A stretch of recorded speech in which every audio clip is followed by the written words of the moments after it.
કૃપા કરો મુજ ઉપરે સુખ દીધી સહજાનંદ ગુણ તમારા ગાવવા બુદ્ધિ આપજો સુખ કંદ શ્રી સ્વામિનારાયણ ભગવાનની જય અક્ષર પુરુષોત્તમ મહારાજની જય ગુણાતીતાનંદ સ્વામી મહારાજની જય પ્રમુખ સ્વામી મહારાજની જય મહંત સ્વામી મહારાજની જય સુરત અક્ષરધામ મહોત્સવની જય સર્વ ભક્તોને જય સ્વામિનારાયણ। છેલ્લા 2 દિવસથી શ્રી હરિલીલામૃત ગ્રંથ ઉપર આપણે પારાયણનો લાભ લઈ રહ્યા છીએ। શ્રદ્ધા, ખપ અને સ્નેહ એના મધ્ય વિચાર સાથે આ પારાયણનો 3 દિવસનો લાભ આપણને મળ્યો। પહેલો દિવસ શ્રદ્ધા, બીજો દિવસ ખપ અને આજનો દિવસ એ સ્નેહ।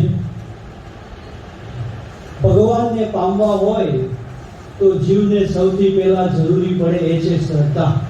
ભગવાનમાં જો શ્રદ્ધા જાગે તો જ આપણે એ ભગવાન તરફ ગતિ થતી હોય છે। અને એક વખત શ્રદ્ધા જાગે પછી આપણું પગલું એ ભગવાન તરફ જતું હોય છે।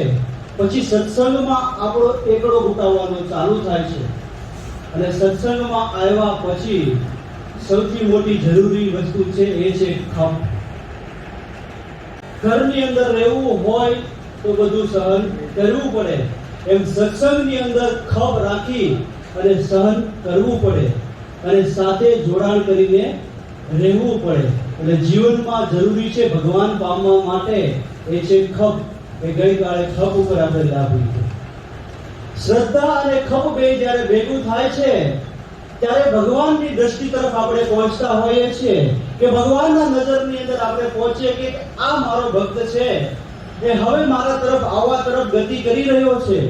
પણ પછી શું થાય કે જ્યારે ફળ પાકે ને ત્યારે એની કસોટી થાય કે શું થાય, ભગવાન વિચાર કરે કે એની કસોટી કરે અને શું જોવે કે આનામાં શ્રદ્ધા પણ છે, ખપ પણ છે, પણ મારા પ્રત્યે સ્નેહ કેવો છે। એક વખત ભગવાનને ખબર પડી જાય કે મારા પ્રત્યે સ્નેહ છે તો પછી એની કસોટી થાય અને એ કસોટીમાંથી આપણે પાર પડીએ ત્યારે ભગવાનનો સ્નેહ આપણને પ્રાપ્ત થાય છે કે ભગવાનની ધામની એ પ્રાપ્તિ થતી હોય છે। સર્વાવતારી ભગવાન આ લોકની અંદર પધાર્યા। શ્રીજી મહારાજના અનેક લીલા ચરિત્રના ગ્રંથો છે। એમાંનો એક ગ્રંથ એટલે કે શ્રી હરિલીલામૃત ગ્રંથ। એની અંદર કવિ શ્રી દલપતરામની કલમે કડારવામાં આવેલો આ ગ્રંથ ગાઈ શકીએ, સાંભળી શકીએ અને બોલી શકીએ અને કથા પણ કરી શકીએ એવો આ ગ્રંથ। આ ગ્રંથની અંદર શ્રીજી મહારાજના લીલા ચરિત્રનું વર્ણન ખૂબ ભાવથી લખવામાં આવ્યું છે, સર્વોપરી પણ વર્ણવવામાં આવ્યા છે। એમાંનો એક ભાગ એટલે કે છઠ્ઠો કળશ, એની અંદર ભગવાન સ્વામિનારાયણ પ્રતિ સ્નેહવાળા ભક્ત એવા મામૈયા પટગરનું આખ્યાન કહેવામાં આવ્યું છે। ભગવાન સ્વામિનારાયણ આ લોકની અંદર પધાર્યા એના લીલા ચરિત્રો, ત્યારે ભગવાન સ્વામિનારાયણ પ્રથમના 3જા વચનામૃતની અંદર કહે છે કે ભગવાનના લીલા ચરિત્રો સંભાળી રાખવા કે એની અંતકાળે જો સ્મૃતિ થઈ જાય તો ગમે તેવો પાપી જીવ હોય એની ભગવાનની ધામની એ પ્રાપ્તિ થતી હોય છે। એટલે ભગવાન સ્વામિનારાયણના લીલા ચરિત્રો આપણે આવા કાર્યક્રમો દ્વારા કે પારાયણ દ્વારા આપણે લાભ મળતો હોય છે, આપણા જીવમાં આપણે ઉતારી શકીએ કે જીવનના અંત ભાગ સુધી આપણને એની યાદ રહી શકે। ભગવાન સ્વામિનારાયણ સારંગપુરથી નીકળી અને કુંડળ બાજુ કે આગળ પ્રયાણ કરે છે। ખામડા વટી ગયું છે અને મહારાજ સંઘ સાથે આગળ જાય છે અને જેવું કુંડળ ગામ આવ્યું અને થોડુંક વચ્ચે ચાલ્યા તે મહારાજ કહે છે કે બધા હરિભક્તોને કે કોઈ હવે બોલતા નહીં, કુંડળ ગામ આવી ગયું છે। ત્યારે બધા કહે છે, બધા મહારાજને પૂછે કે મહારાજ એવું કેમ? કે મહારાજ કે આ ગામની અંદર મારો પ્રેમી હરિભક્ત રહે છે કે મામૈયા, જો મેં અહીંથી ખાલી ચાલ્યા જઈશું ને અને એને શેષ પર ખબર પડશે ને તમે અવાજ કરશો ને તો મામૈયા છે ને અહીંયા આવી જશે અને આપણને બધાને રોકી દેશે અને આપણે આગળ જવું છે ને એ આગળ નહીં જવાય. સામાન્ય રીતે સ્વભાવ આપણને રોકતો હોય છે, પણ ભગવાનને ભક્તનો સ્વભાવ રોકે છે કે ભગવાન એ ભક્ત છે, એ ચુંબક તુલ્ય છે અને ભગવાનને એ ભક્ત ખેંચી લે છે. એવી સામર્થ્ય ભક્તની છે. ભગવાનની સામર્થ્ય માપ છે, પણ સામે ભક્તની પણ સામર્થ્ય. મહારાજ કે કોઈ બોલશો નહીં. અને ગામ અડધું પૂરું થયું, મહારાજ આગળ વધ્યા તો મહારાજ થી બોલાઈ ગયો, હા હા ત્યારે બધા હરિભક્તો બોલ્યા કે જોયું ને મહારાજ, તમે જ નિયમ કરો છો, તમે જ નિયમ બનાવો ને તમે જ તોડો છો. હરિભક્તો તો બધા બોલ્યા કે મહારાજ આવું થોડું હાલે, તમે નિયમ બનાવો. મહારાજ કે પણ કરવું શું? કે શું થયું કે મહારાજ કે ગામમાં મામૈયો હતો ને, એ મામૈયો પડખું ભર્યો અને પડખું ભરે એટલે મામૈયા પટકારનો એવો નિયમ હતો કે જે કોઈ ક્રિયા કરે એટલે સ્વામિનારાયણ સ્વામિનારાયણ બોલે. આપણા વડીલો છે એટલે ઘણા બધા આપણે હરિભક્તોની પણ ટેવ, કોઈ બેઠે અથવા ઊભા થાય તો સ્વામિનારાયણ મહારાજ સ્વામી એમ કરીને બોલે. એની જે મામૈયા પટકારની ટેવ એવી કે એને નિયમ જ એવો એક રીતનો વાતે વાતે સ્વામિનારાયણ સ્વામિનારાયણ કરવાનું. પણ રાત્રે પોતે સૂતા હતા અને પડખું ભર્યા ને એ સ્વામિનારાયણ સ્વામિનારાયણ બોલ્યા એટલે મહારાજ દિવ્ય દેહે તેના ઘરે ગયા અને મામૈયા પટગરને કીધું કે હા મામૈયા એમ બોલ્યા કે એ અવાજ કઈ જગ્યાએ સંભળાવો. આ હરિભક્તોને પણ સંભળાવો કે મામૈયા જાગી ગયા કે મહારાજ તમે અહીંયા કે તે બોલાવ્યો એટલે હું આવ્યો. મામૈયા કે મેં ક્યાં તમને બોલાવ્યો? એમાં સ્વામિનારાયણ સ્વામિનારાયણ તો કરતા હતા ને. ત્યારે મામૈયા કે મહારાજ મારે તો એવા પડી ગયા છે કે સ્વામિનારાયણ સ્વામિનારાયણ કરવાના. ત્યારે મહારાજ કે મારે પણ એવા પડ્યા છે કે જે સ્નેહી ભક્ત હોય એ મને જ્યારે બોલાવે ને ત્યારે હું રહી શકતો નથી, હું એમના તરફ ખેંચાઈને જાઉં છું. તેથી શ્રીજી મહારાજ ત્યારે સંઘ સાથે આગળ વધ્યા ત્યારે મહારાજે તો મહિમાનો વાત કરતા કહે છે કે મહારાજને હરિભક્તોએ કીધું મહારાજ આવો પ્રસંગ બની ગયો. ત્યારે મહારાજ કે હા. તો મહારાજને પછી હરિભક્તો બોલ્યા કે મહારાજ તો તમે આ લોકની અંદર આ માટે જ આવ્યા છે. ત્યારે મહારાજ કાર્યાણીના 5મા વચનામૃતમાં જે વાત કરે છે એટલે હરિભક્તોને વાત કરે છે કે કાર્યાણીના 5માં મહારાજ કહે છે કે અમે અમારા પ્રેમી ભક્તોના મનોરથ પૂર્ણ કરવા માટે. અને પછી થોડાક આગળ આવે છે પછી મહારાજ કે માત્ર મનોરથ પૂરા કરવા માટે નથી આવ્યો, હું તો અસંખ્ય મનોહારો લઈને આવ્યો છું અને મારા ધામમાં તમને લઈ જવા માટે આવ્યો છું. અને બીજા જે અવતારો થયા જૂના ખંડાના વચનામૃતમાં મહારાજે વાત કરી કે दूसरा जो अवतार हुआ है वो तो कार्य कारण वास्ते और मेरा जो ये अवतार है वो अनादि अज्ञान नाश के वास्ते अक्षरादि पुरुषोत्तम नारायण वह मनुष्य जैसा बना है. આપણી જેવા થઈને આવ્યા. ધારો કે પૂર્વે ભગવાનના અવતાર થયા, વરા મનુષ્ય બધા અવતાર થયા, પણ એમની અંદર ભક્તો કેવળ અમુક ભક્તો જ એમના તરફ જઈ શક્યા. નૃષ્ય અવતાર હતા એમને તો પ્રહલાદજી જ એમની પાસે જઈ શક્યા, બીજા બધા ડરીને ભાગી ગયા. એટલે ભગવાન કહે છે શ્રીજી મહારાજ હું મનુષ્ય જેવો થઈને આવ્યો છું અને તમને મારો સ્નેહ પૂરો પાડવા માટે આવ્યો છું. અને મારો સ્નેહ કેવો છે તો ભગવાનના ધામ તરફ ઓગાળવાનો છે. અને આ લોકનો સ્નેહ કેવો છે? સ્નેહ સૌ કોઈ કરે પણ સાચો સ્નેહ આપે ન કોઈ. જો સાચો સ્નેહ આપે તો આ જગતમાં દુખી ન રહે કોઈ. આ જગતની અંદર જોઈએ ઘણી વખત આપણે બધાનો અનુભવ છે કે ઘણી વખત આપણે લોકો કહેતા હોય ગમે ત્યારે કામ હોય ત્યારે અડધી રાતે ફોન કરજો, પણ દિવસને ફોન ન ઉપાડે કે. અને અમારા સંચાલક નિરીક્ષકનો પૂરેપૂરો અનુભવ હોય. હરિભક્તો પ્રેમી હરિભક્તો તો કે આ મંડળ તો ખૂબ સ્નેહી છે. આ મંડળની વાત નથી, અમારી જેવા મંડળની વાત થાય કે નિરીક્ષક અને મંડળ સંચાલકને કે ગમે ત્યારે સેવામાં જરૂર હોય ને ત્યારે મને તમે ફોન કરજો, હું આવી જ જાય. પણ પછી શું કરે? ફોન ઉપાડે તો થાય ને કે બીજો જ કરી દે. કારણ કે છોકરાના હાથમાં હતો, 2% છોકરાના હાથમાં હતો. મને ખબર નહોતી. સાચો સ્નેહ ક્યારે ખબર પડે કે જ્યારે તાણે એની પરીક્ષા થાય ત્યારે કેટલું બોલે છે, શું સાચું બોલે છે કે ખોટું બોલે છે એની ખબર એ ત્યારે પડે છે. એટલે મહારાજ બધું વિષય બતાવી અને ફરી પાછા એ કુંડળ ગામની અંદર આવે છે અને મામૈયા પટેકરની ઘરે મહારાજ કહે છે. અને ખરેખર આ જે ભાગ છે આપણે આજે સાંભળવાના છે એની અંદર કવિશ્રી દલપતરામની કલમ કેવી છે ને એનું પણ આપણને ખ્યાલ આવે કે કેવા ભગવાન પ્રત્યેની નિષ્ઠા છે. એનું તો મોટું આખ્યાન છે, પણ કવિશ્રી દલપતરામની મહારાજ પ્રત્યેની જે નિષ્ઠા છે ને એ પણ એમની કલમ આની અંદર આપણને દર્શન થશે. ભલી લીલા કહું સુણો ભાઈ, શ્રોતા ભક્તાને છે સુખદાઈ. વળી કહું એક દિવસની વાત, તમે ભાવ ધરી સુણો ભ્રાત. આપણે બધાને સાબદા કર્યા છે કે ભગવાનના લીલા ચરિત્ર સાંભળતા તો કઈ રીતે સાંભળવા? ભાવથી સાંભળવા. એમને ન સાંભળવા કે આંબળે બોલે છે. કોઈ પણ વ્યક્તિ બોલતો હોય, સંતો બોલતા હોય કે કોઈ હરિભક્ત કે બાળક બોલતો હોય, પણ બોલે છે શું? ભગવાનના ચરિત્ર. પણ કેવા ભાવથી સાંભળવા જોઈએ. મામૈયાને લઈ જ સાથ નદીએ ગયા નટવરનાથ, ગામ રોજીદનો પથ જ્યાં છે, તેથી પૂર્વે ઊંડો હદ ત્યાં છે. મહારાજ મામૈયાને કહે છે કે મામૈયા, તમારા ગામની અંદર આવ્યા છે. અત્યારના સમયમાં આપણે ફાર્મમાં જઈએ ને, એ સમયમાં ફાર્મ તો બધા ઘરે ઘરે ફાર્મ હતા ને, બધા બિલકુલ જતો હતો, બધા ફાર્મ હાઉસ વાળા હતા. તે મહારાજ તો કહે છે મામૈયા તારા ગામની અંદર આવ્યા છે, તો અમને હવે નદીએ નાહવા તો લઈ જા. ત્યારે મામૈયા કહે છે કે ચાલો જઈએ. અને મહારાજ અને મામૈયા તૈયાર થયા. પણ જ્યારે યાદ રાખો કે અહીંયા મહારાજની સાથે કવિશ્રી દલપતરામ આપણને એક નવી શીખ આપે છે. કે શું આપે છે? ઊંચી ભેખડ છે એ હઠામ, ચડ્યા તે પરમિત્ર ને શામ, બે નાવાના વસ્ત્ર તે ધર્યા, વાલે મુખ વચન ઉચરિયા. કવિ દલપતરામ આપણને કહે છે ચડ્યા પર મિત્ર ને શામ. અહીંયા મહારાજ કુંડળ ગામમાં શું કામ આવે છે? મામૈયાને કવિ દલપતરામ સાબદા કરે છે. શું કહે છે? કે મહારાજ કવિ દલપતરામ મામૈયાને કહે છે કે તમારે જો ખરેખર તમારી પર પરીક્ષા થવાની છે, તમારી ઉપર મોટું દુઃખ આવવાનું છે. અને આપણને પણ સલાહ આપે છે કે જીવનમાં જ્યારે મોટું દુઃખ આવવાનું હોય ને, ત્યારે મિત્ર કોને બનાવવા? મિત્ર એવો કે જે ઢાલ તરીકે હોય, દુઃખમાં આગળ અને સુખમાં પાછળ. મિત્ર કોને બનાવવા? તો મહારાજ કવિ દલપતરામ કે મિત્ર સામને બનાવવા, કે ભગવાનને મિત્ર બનાવી દેવા. અને ભગવાનને મિત્ર બનાવી દીધા પછી આપણે શું દુઃખ રહે? દુઃખ તો બધું હરનાર તો એ છે, દુઃખ બંધન છે, સુખ દેનાર છે. એની પાછળ તો બીજું સુખ હોય. એટલે એમની પાસે તો બીજું કઈ આપણે માંગવાનું રહેતું નથી. એટલે મામૈયા પાસે જે કસોટી થવાની છે, પણ મહારાજને મિત્ર બનાવી દે એટલે એને પછી કોઈ લાંબી તકલીફ થવાની નથી. અને મામૈયાને મહારાજ કહે છે કે ચાલો કપડા બદલાવી અને આપણે જવું છે. પણ કઈ બાજુ? મામૈયા કહે છે કે આ બાજુ આપણે જવું છે. મહારાજ કે એ બાજુ નહીં, કે રોજિંદનો જે રસ્તો છે ને એ બાજુ આપણે જવાનું છે.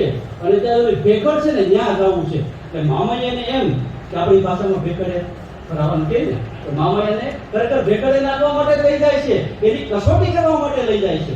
અને મહારાજ કહે છે કે આપણે ભેખડ છે ને એ બાજુ રોજિંદનો રસ્તો છે, એ બાજુ જવાનું છે.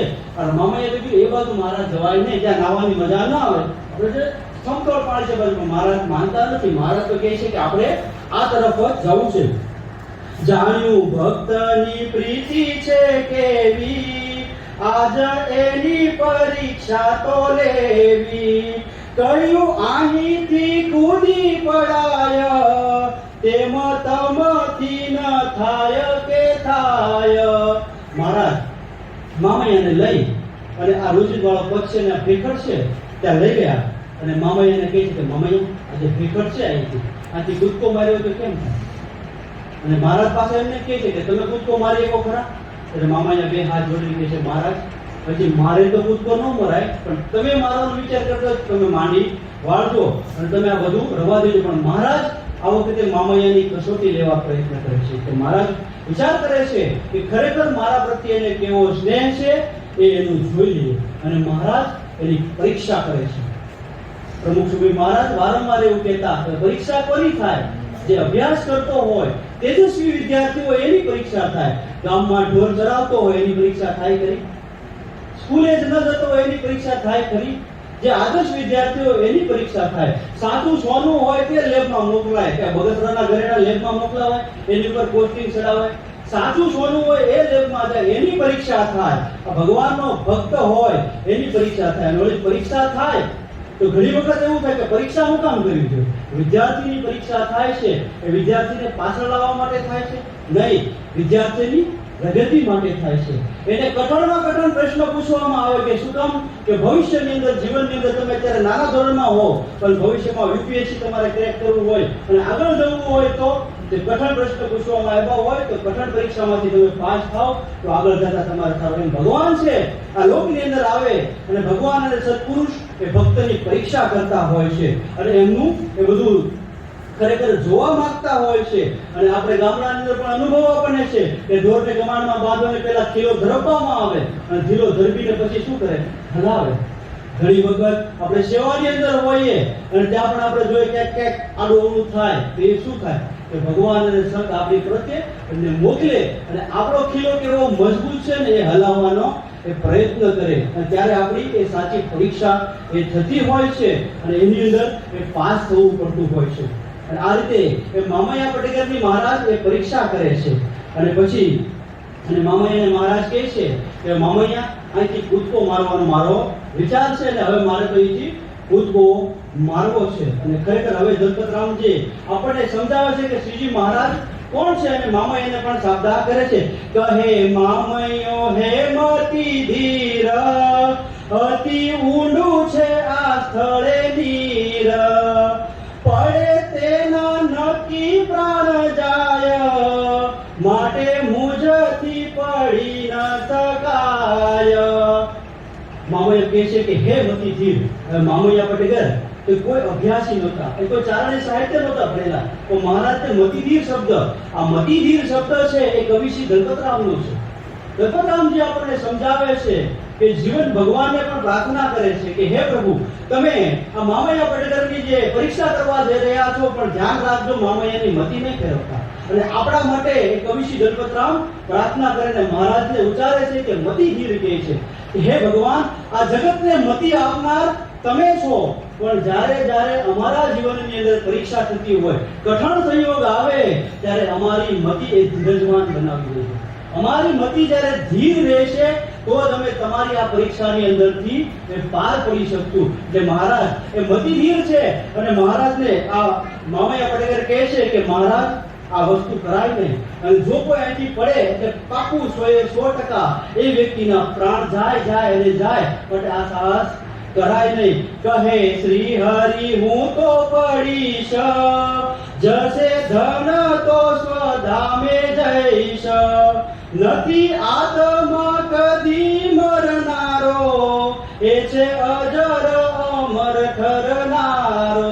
મારા તો મામૈયાને જ્ઞાન ઉપદેશની વાત કરે છે કે હું કદાચ પડીશ તો હું તો મારા ધામમાં જઈશ, પણ મામૈયા કહે છે કે મહારાજ આવું કરો નહીં, તમે મારે ત્યાં મહેમાન બનીને આવ્યા છો અને આખા સત્સંગ સમાજને ખબર પડી ગઈ છે કે તમે મારે ત્યાં આવ્યા છો, અને જો કોઈ તમને કાંઈ પણ થઈ જશે અને ભગવાનને વિનંતી કરે છે કે મહારાજ તમે કદાચ કૂદકો મારો, તમે તો ભગવાન છો, બચી પણ જાઓ, નહીં તમે કદાચ આરામ કરવા માટે મારી ત્યાં ભાવથી આવ્યા હો, નહીં પડ્યા હોય, ભેખડની કાંઈક વસ્તુ તમને પગમાં વાગી અને તમને વાગ્યું ને મારીને તમે 2 મહિના આરામ કર્યો હોય, પણ સત્સંગ સમાજમાં શું થશે કે મામૈયાની ત્યાં ગયા અને મામૈયા ધ્યાન ન રાખ્યું એટલે મહારાજને વાગી ગયું અને આવનારી પેઢીની અંદર મારો પ્રસંગ અમર રહી જાય કે મામૈયાને ગયા અને મહારાજને વગાડ્યું, અને મારો ભક્ત તરીકે જે વિરુદ્ધ છે બધું ફરી જશે, પણ મહારાજ તમે આવું કરશો નહીં, મારે ત્યાં તમે આ મહેમાન ગતિ કરવા માટે આવ્યો તો મહેમાન તરીકે રહ્યો, પણ આવું કરો નહીં, કૂદકો મારવાનો વિચાર છે તમે પાછો વાળો.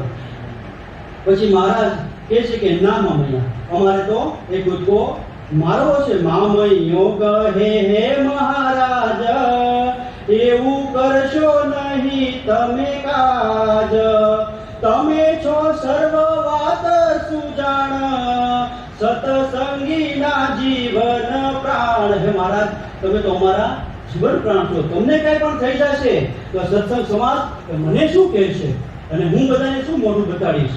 સામાન્ય રીતે વેકેશનની અંદર આપણે ત્યાં ભાણિયા આવ્યા હોય બધા કેવા સાચો, પણ ધ્યાન મામાને કેટલું રાખવું પડે અને નહીં બધું કેટલું મામા એનું ધ્યાન રાખતો હોય ને, અને ભાણિયાને કઈ થઈ ગયું હોય તો શું થાય બિચારા.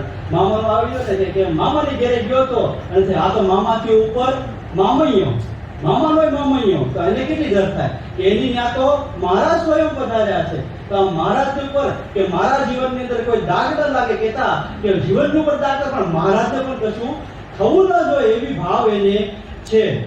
અને પછી તો મહારાજ હવે નક્કી કરે છે હવે આની કસોટી કરવાનો પાકો સમય આવી ગયો છે, અને મહારાજ સીધા આગળ વધે છે અને મામાએ તો મહારાજને સીધો બાજ ભીડી જાય છે અને મહારાજને બાજ ભીડી અને કહે છે કે મહારાજ હું તમને જવા દે. મહારાજ કે મારે તો જવું છે અને અહીંથી કૂદકો મારીને જરૂર જોવું છે કેટલું ઊંડું પાણી છે અને મહારાજને મામૈયો બાદ ભીડી દે છે. ત્યારે આપણને કહેવાનું મન થાય કે જીવનમાં દુઃખ આવે ત્યારે બીજે કંઈ ભટકવું નહીં, ભગવાનને બાદ ભીડી જવું.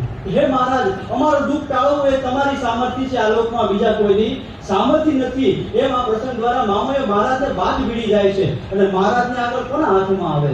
કોઈના હાથમાં મહારાજ રે એવા થોડા હતા. એટલે મહારાજ તો મામૈયાને બાદ છોડી દે છે, છતાં પણ ભાગી જાય છે. પછી મામૈયાએ નક્કી કર્યું કે જો મહારાજ છે ને કોઈના હાથમાં પકડાય એવા છે નહીં, આ ભગવાન કોઈના હાથમાં આવે એવા નથી. એટલે મહારાજ તો મામૈયાને બાદ છોડી દે છે, છતાં પણ ભાગી જાય છે. પછી મામૈયાએ નક્કી કર્યું કે જો મહારાજ છે ને કોઈના હાથમાં પકડાય એવા છે નહીં, આ ભગવાન કોઈના હાથમાં આવે એવા નથી.